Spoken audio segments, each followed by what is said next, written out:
Seguimos avanzando en directo a América, aquí en France 24, para traerles todas las noticias internacionales en esta mañana de jueves. Vamos ya con ellas.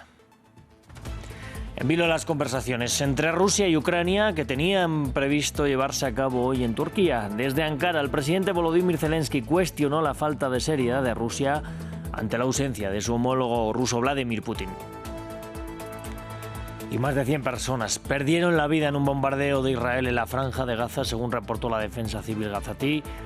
La mayoría de las víctimas se produjeron en la ciudad de Han Yunis, pero la ofensiva también golpeó a Jabalia, en el norte del enclave. Y el presidente de Estados Unidos, Donald Trump, ya llegó a Emiratos Árabes Unidos en el marco de su gira por el Golfo Pérsico. Antes, en su visita en Qatar, recorrió la principal base militar de su país en la región.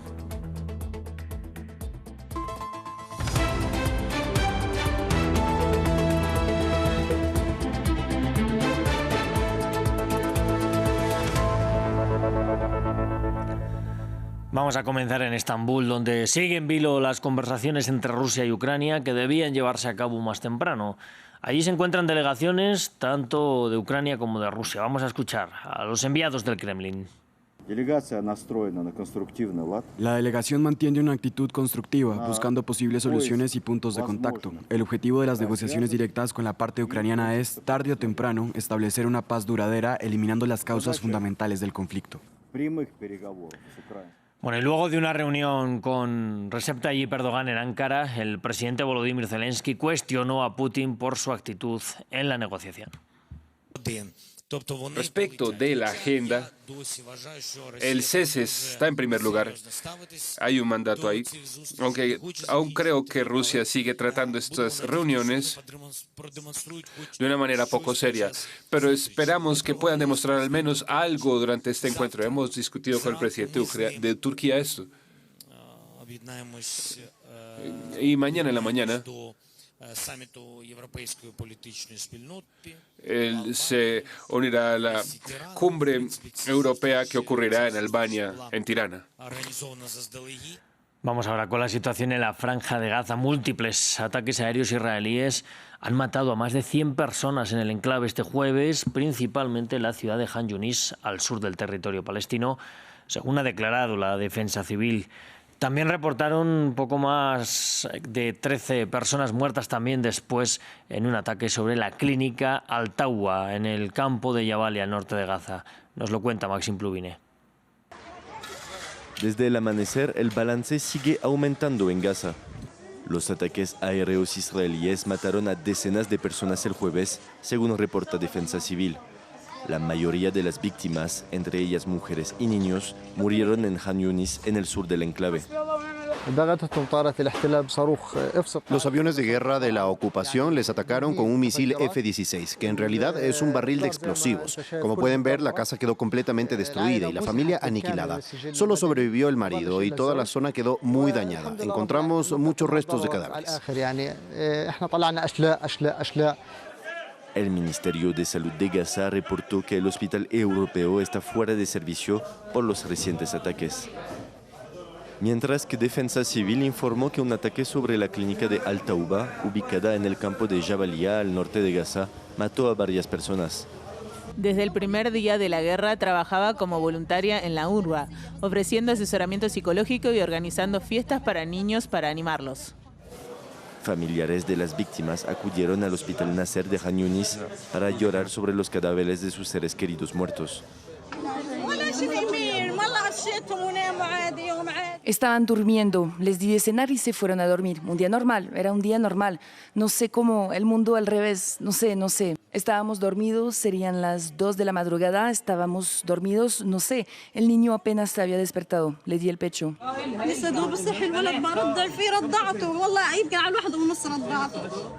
Israel llevó a cabo los últimos ataques el día en que los palestinos conmemoran la Nakba, o catástrofe, cuando cientos de miles de personas huyeron o se vieron obligadas a huir de sus ciudades y pueblos de origen durante la Guerra de Medio Oriente de 1948 que dio origen al Estado de Israel. Y el 15 de mayo se conmemoran los 77 años de lo que los palestinos llaman la Nakba, la catástrofe en árabe. Es un término para denominar la historia de su expulsión que inició con la creación del Estado de Israel el 14 de mayo de 1948.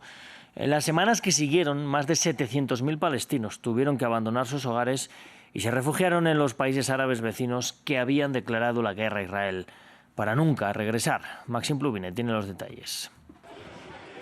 Cada 15 de mayo los palestinos conmemoran lo que denominaron la Nakba, la catástrofe en árabe. La de su éxodo, cuando empezó al acabarse el mandato británico sobre Palestina el 14 de mayo de 1948. Esta fecha es la de la proclamación del Estado de Israel. Inmediatamente varios países árabes le declaran la guerra. Es la primera guerra israelo-árabe. Pero en este contexto los israelíes organizaron, en algunos casos antes del conflicto, la expulsión forzada de más de 700.000 palestinos y destruyeron más de 400 pueblos, según la ONG israelí Zorhot. Los israelíes ocuparon también territorios que el plan de partición de la ONU de 1947 otorgaba a un Estado palestino. Y en ocasiones provocaron masacres, como en el caso de Tantura y sobre todo del pueblo de Dar Yassin, una masacre denunciada en una carta al New York Times de 1948, firmada entre otros por Hannah Arendt y Albert Einstein. El término Nakba fue popularizado por el autor nacionalista panárabe sirio Konstantin Sureik en su libro Ma'na al-Nakba, El sentido del desastre, para describir la derrota árabe de 1948.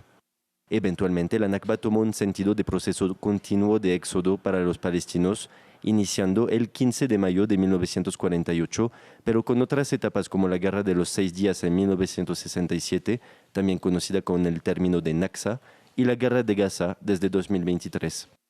Los expulsados de la Nakba se dispersaron en los países vecinos, en particular en Jordania, Líbano y Siria. Una crisis de refugiados que dio nacimiento en 1949 a la Agencia de Naciones Unidas para los Refugiados de Palestina en Oriente Próximo, o UNRWA. La situación de estos refugiados se iba a alargar. En algunos casos, como en Líbano, los gobiernos no les dieron la posibilidad de acceder a la nacionalidad o a diversos trabajos en el nombre del derecho al retorno algún día a Palestina. Varias familias palestinas todavía tienen la llave de la casa de sus antepasados cuando tuvieron que abandonar sus hogares en la Nakba de 1948. Y sigue la gira de Donald Trump en el Golfo Pérsico. Durante su segundo día en Qatar, el presidente estadounidense ha visitado la principal base militar de su país en Medio Oriente y que fue además una importante plataforma durante las guerras en Irak y en Afganistán. Trump criticó desde allí el intervencionismo del pasado de Estados Unidos en la región y asistió a una cena de Estado de la que participaron grandes líderes empresariales. Ahora mismo se encuentra en Emiratos Árabes, la última parada de su viaje.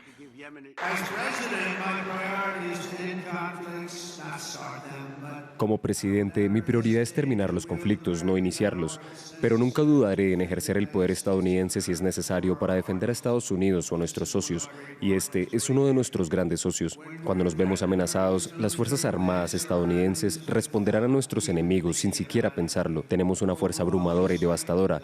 Hay gente a la que no le gusta hablar de eso, ¿sabes? Y Lucía Topolansky, esposa del expresidente uruguayo José Pepe Mújica, fallecido el 13 de mayo, llegó al Palacio Legislativo de Montevideo, donde su cuerpo va a permanecer en el altar durante 3 días. El exguerrillero izquierdista de 89 años, que pasó también varios años en prisión por su actividad revolucionaria, perdió una batalla de 1 año contra el cáncer. Topolansky y el presidente Yamandu Orsi, heredero político de Mújica, encabezaron una procesión ayer con el ataúd del ex líder envuelto en la bandera uruguaya en una sencilla carroza tirada por caballos. Bueno, con estas imágenes de la despedida al expresidente uruguayo José Mújica, nos despedimos también nosotros. Yo les invito a que sigan conectados aquí a France 24. Ya volvemos con más información. Gracias por elegirnos.